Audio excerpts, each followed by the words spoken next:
If you're like me and once in a while enjoy sitting down to watch a dirty and disgusting movie, you might have accidentally found yourself in the deep, dark subcategories of horror. This might lead you to Serbian porn stars injecting fiancés and eventually more than enough meat eaters to fill you up for the week. Turns out the 70s and 80s were a big couple of decades for cannibal films, especially in Italy. Clearly, those world famous chefs weren't providing. It was 1972 that saw Umberto Lenzi's Man from Deep River inspire a collection of filmmakers to essentially attempt to outdo one another in the subgenre, and this eventually gave birth to Ruggiero Deodato's 1980s film Cannibal Holocaust. I mean, all these films were graphic in nature, but as it turns out, this one was the one that went too far.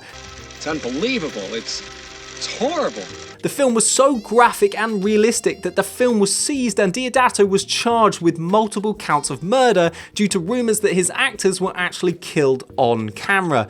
Of course, these charges were later dropped, but Italy, Australia and several other countries would go on to ban the film altogether. And little did Deodato know that this was only the start of his trouble, once Cannibal Holocaust and 71 other films had been collected up by the Director of Public Prosecutions in the United Kingdom for breaching the Obscene Publications Act, an offence for publishing obscene material, and in the process being labelled by the press as a video nasty. So again, if you're anything like me, these 72 films seem like a decent option for a horror cinephile, right? 72 films that government deemed too obscene for my little brain to handle. The surprising thing is though that amongst this batshit crazy list there are anomalies away from the monsters, slashers, zombies and Nazi-ploitation. Yup, that's a genre. Films like Wes Craven's Last House on the Left and Mayor Archie's I Spit on Your Grave. Two films that were prosecuted but don't exactly follow similar narratives that the rest of this list do, and in fact could easily be argued as important historical material within film, home to now iconic authoritative female heroines that do a great deal to encourage women to take a stand against sexual abuse.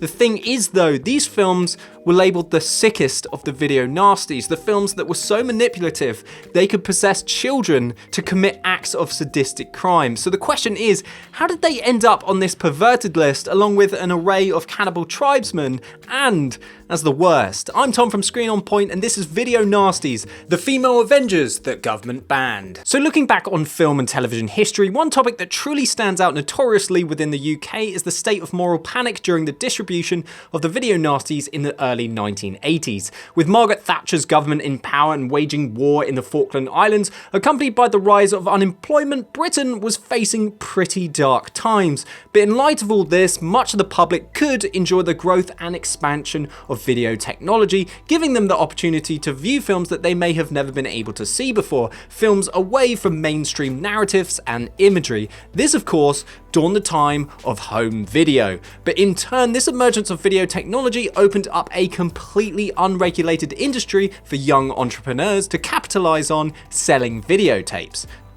We've got to return some videotapes.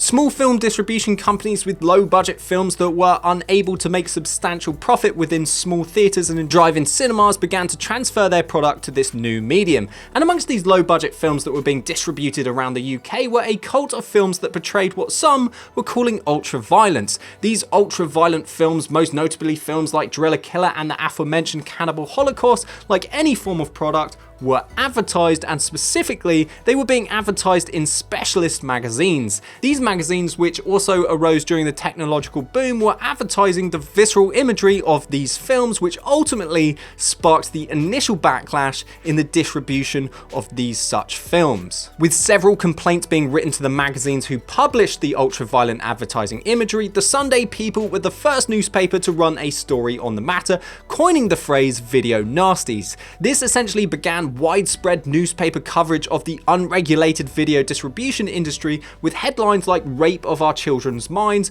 "Ban Video Sadism Now," and "How High Street Horror is Invading the Home" by the Daily Mail. The increase of video nasties available in the UK captured the attention of Mary Whitehouse, a spokeswoman for the religious activist group the National Viewers and Listeners Association. And after hearing about the videotape trading industry and its lack of censorship, Whitehouse led a campaign straight to the front front door of 10 Downing Street using television and press in an attempt to uphold the innocence of young Britain. And on September 3rd, 1982, when asked about the issue of the sale of violent and indecent videos and if she'd seen any of the video nasties, Mary Whitehouse made a statement proclaiming, "No, I wouldn't expose my mind to that. I know that the police have seen them. I've had reports back from the police of what they've seen. I may say I had reports back from journalists who've seen them as well, and they are, to put it mildly, sick-making. They are dreadful things." With Whitehouse deeming them sick and the newspapers and broadcasters only aggravating the situation, several authority figures joined the bandwagon, most notably Prince Charles, who proclaimed, "Those of us with children are really concerned by the appalling lack of restraint shown by some of those who make such films and videos and who defend their so-called art by insisting on the absolute necessity of portraying real life." Prince Charles's support on the subject finally put the overbearing pressure on government to act on the moral panic induced by the right-wing newspapers, and to counteract the pressure, the government created a legislation that stated that these video nasties were violating the 1959 Obscene Publications Act, which enabled the authorities to detain any material that could deprave and corrupt a significant proportion of its intended audience. This ignited a series of raids by the British police force on video retailers, rental shops, wholesale, and even the distributors themselves. As a result of the raids, 72 titles were detained and subsequent trials were initiated, with 39 of those being prosecuted. In order to decrease the public's concerns on the continuously distributed graphic content, the head of the Obscene Publications Act, Peter Kruger, which is hilarious in itself, presented clips from 3 video nasties: The Driller Killer, I Spit on Your Grave, and Faces of Death, to the House of Commons and the House of Lords, which caused the Conservative Party to pass the Video Recordings Act of 1984. This bill stated that all video releases after September 1st were to be submitted and administered by the British Board of Classification for an age rating classification, thus pinning home video in along with cinema censorship. So in hindsight, it's pretty concerning how throughout this video raid, the frontrunner of this campaign, Mary Whitehouse, had clearly not seen any of the material herself. She had enticed a religiously backed witch hunt on filmmakers creating fictional imagery, and even more so is the celebrity endorsement from Prince Charles, who is sickened by the necessity of portraying real life, an individual from a family that has probably been sheltered from real life his entire life. And during the presentation to the House of Commons and Lords, I Spit on Your Grave, one of these anomalies was presented in clip form as evidence for obscenity and unquestionably damned in the process. So what exactly did government watch from this film that made it so unapologetically evil? Well, to start with, I Spit on Your Grave, controversially, is a rape revenge film. Of course, at this time, rape revenge movies were nothing new. In fact, only 4 years prior to I Spit on Your Grave's original release in 1974, the mainstream Charles Bronson film Death Wish came out in cinemas, which was a commercial success, despite a horrific scene, including Jeff Goldblum no less, that depicts the rape of Bronson's wife and daughter. Death Wish, however, unlike I Spit on Your Grave, was classified not as a rape revenge film, but as a neo-noir vigilante action film. This could also be said for the 1988 film The Accused, another mainstream film that was released just after the video nasties raid that sees Jodie Foster brutally attacked and ultimately finding revenge through the justice system. This film was labelled as a legal drama, and Foster was nominated for an Oscar. So before we go any further, I think it's actually important to correctly categorize the genre of rape revenge. In her book Men, Women and Chainsaws, Gender in the Modern Horror Film, Carol Clover suggests that when locating rape revenge in film genre, she was actually guided by video rental categories she had found in the subgenre of horror, and it occurred to her that these films seemed to belong to the public's understanding of horror. She also suggests that the production values, not just the subject matter, play a role in the perception of genre, arguing that low-budget films can form as horror or cult. So this would suggest the major difference for a film's moral and social acceptance with films like Death Wish and The Accused to I Spit on Your Grave is the production value. So with that logic, if the House of Lords and Commons were presented a mainstream drama with Jeff Goldblum committing a rape, Jodie Foster being raped, or Charles Bronson slaying those rapists with a revolver, they would have escaped prosecution under the Obscene Publications Act because it wasn't a low-budget film.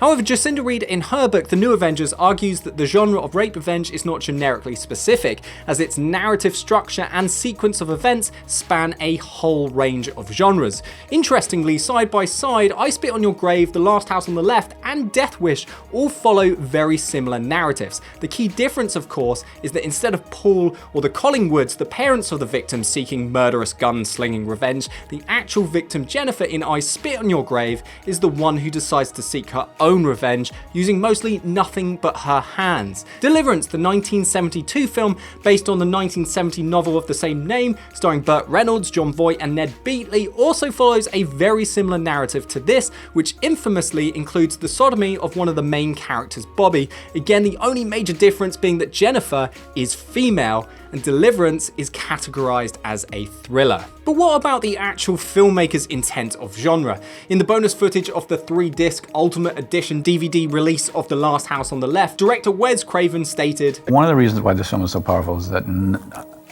I can't define exactly what it was. It is still an assaultive film. It is still a film that just is completely uncompromising and does not make you comfortable.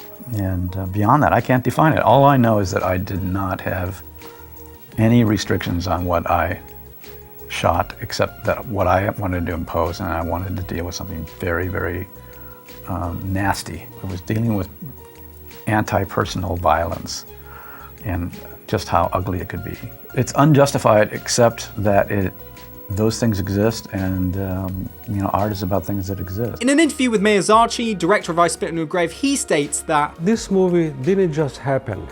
The subject matter came to me through a real event when I helped rape a girl who was raped in the park. I took her to the police. There could be an argument that these rape revenge films have been filed into a subgenre of horror due to filmmakers like Craven having gone and gained considerable success in the horror genre with big Hollywood successes like A Nightmare on Elm Street. Therefore, it is easy to collaborate their previous uncategorized, maybe experimental work into horror. Craven also famously stated that Last House on the Left was just a springboard to the irrelevant update of The Virgin Spring by Ingmar Bergman, a film that won an Oscar for Best Foreign Film at the Academy Awards in 1961, which too, like The Accused, is categorized as a drama. This in turn suggests that The Last House on the Left is not just a horror, but actually a hybrid. Zacchi also goes on to say that his work was also inspired by a collection of dramatic movies, including Death Wish. A movie that was dealing with the same subject,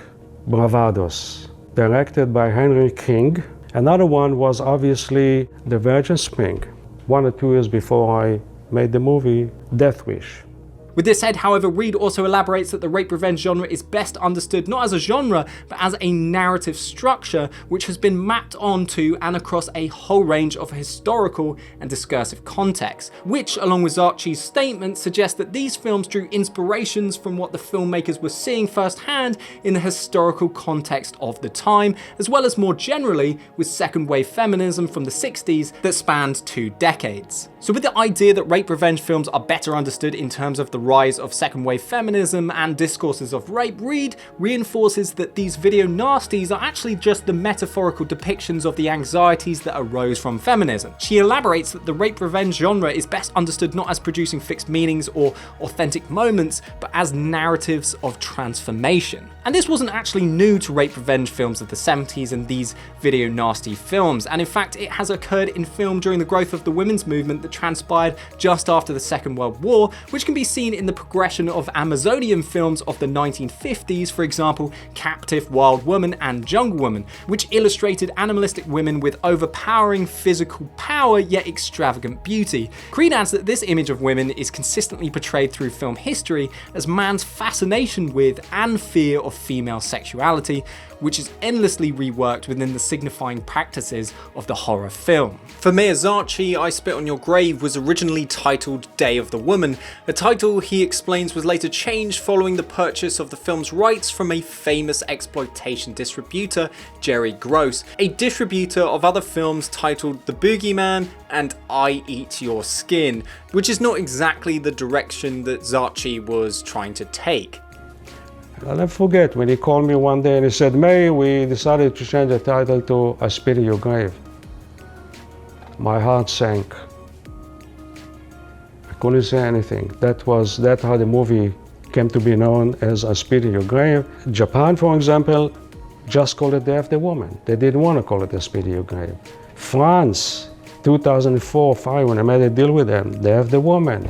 South America, El Día de la Mujer, Day of the Woman. And I can imagine at the time when I Spit on Your Grave was being presented as a clip in government that the majority, if not everyone in attendance, could have been presented with either images of the rape or revenge in that film without context and immediately want it condemned, especially with preconceptions of what critics felt like it meant for a male viewer. Film critic Roger Ebert suggests that for male spectators, the pleasure of watching these films for men lies in identification with the rapists and their assault on the woman. But unlike the rape revenge genre, Ebert, however, deems other horror films like Texas Chainsaw Massacre by Tobe Hooper acceptable because they don't encourage audience identification with the killer, because they distinguish the normal male audience from the abnormal male killer. But the 1979 film Terror Train by Roger Spottiswoode is attacked by Ebert because the killer is never seen, which means he is never understood or given an adequate psychopathic motive, and could potentially be any normal man, meaning that the killer becomes a non-specific male killing force. It is this that makes Ebert believe that these films are dangerous because male spectators are able to get pleasure from such identification. On the other hand, Clover suggests that these films are actually predicted on cross-gender identification, with the male viewer identifying with the female Avenger. Shots from the victim's point of view solicit identification with the rape victim on the part of the male spectator, which enables the male spectator to align himself with the female Avenger during the revenge half of the film. These point of view shots can be seen throughout I Spit on Your Grave, but lie heavily in the initial attack and its setup. At 23 minutes and 45 seconds into the film, the viewer is placed in the POV of Jennifer. They're induced into Jennifer's fear. The long reeds, grass, and hanging tree leaves constricts the idea of any escape for her, something that the viewer can see firsthand. And again, at 23 minutes and 58 seconds, multiple shots place the viewer in POV during the attack. It might be safe to say how Zarchi wanted the audience to experience the film from these shots alone. But based on the commentary from director Wes Craven about The Last House on the Left, it's not so much about identification, but the general loss of innocence, one of Mary Whitehouse's main objectives, to attempt to uphold the innocence of young Britain. He says, You know, you really felt the death of the character, and you felt not just the death of the victim, but you felt kind of the death of the killers. You know, you felt like they had lost whatever shred of innocence they had. I Spit on Your Grave and The Last House on the Left, unlike the mainstream films like Death Wish, Deliverance, and The Accused, the attackers in these low-budget rape revenge films show moments of remorse and actually humanity. They're not just these psychotic, motive-driven monsters, they're normal men committing horrific crimes.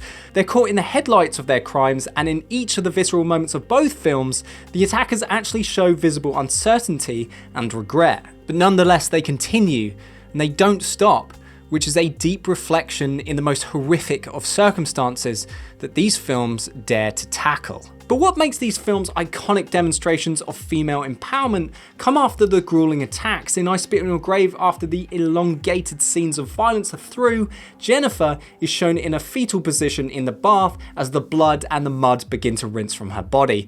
Along with the great shots of rebirth in cinema with revenge arcs, films as famous as Star Wars Revenge of the Sith, as Anakin is being pieced back together, or The Revenant, as Hugh Glass exits the horse to seek revenge on Fitzgerald.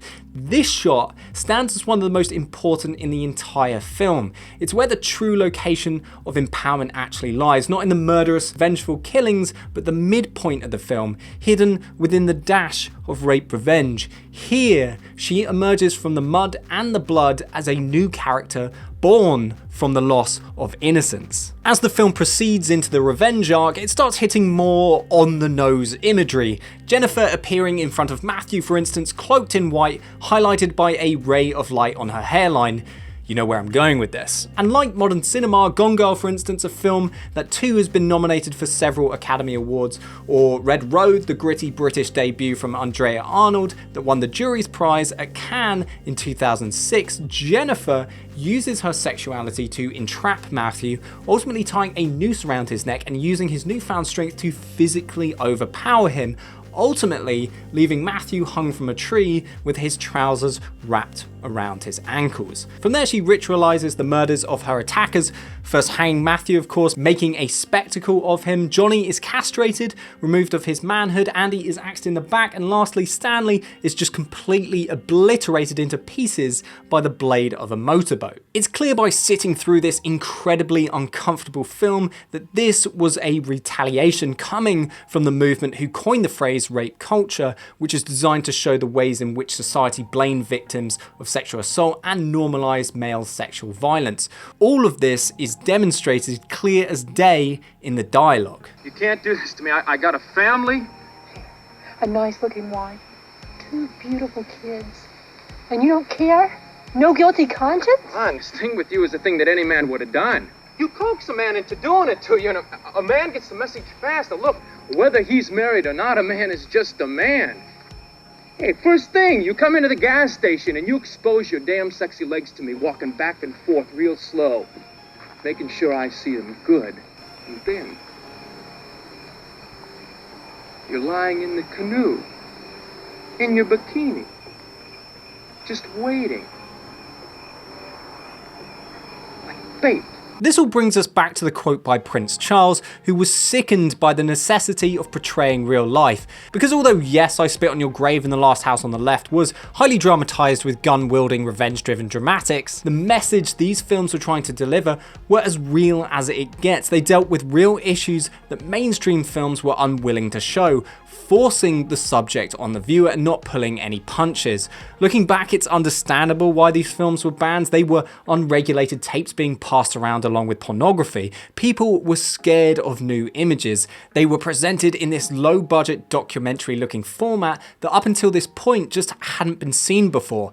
Ultimately, these films seem to have been filtered into the video nasties pile purely because they're scenes of violence, not for how they were analytically trying to be perceived. The fact that these films have been labelled the sickest films of the video nasties is probably simply due to the realism of the rape sequences and how those scenes were probably spread via word of mouth by authority figures in government that were just unable to categorise the intentions and the message from the rest of the low budget horror films that made up that list.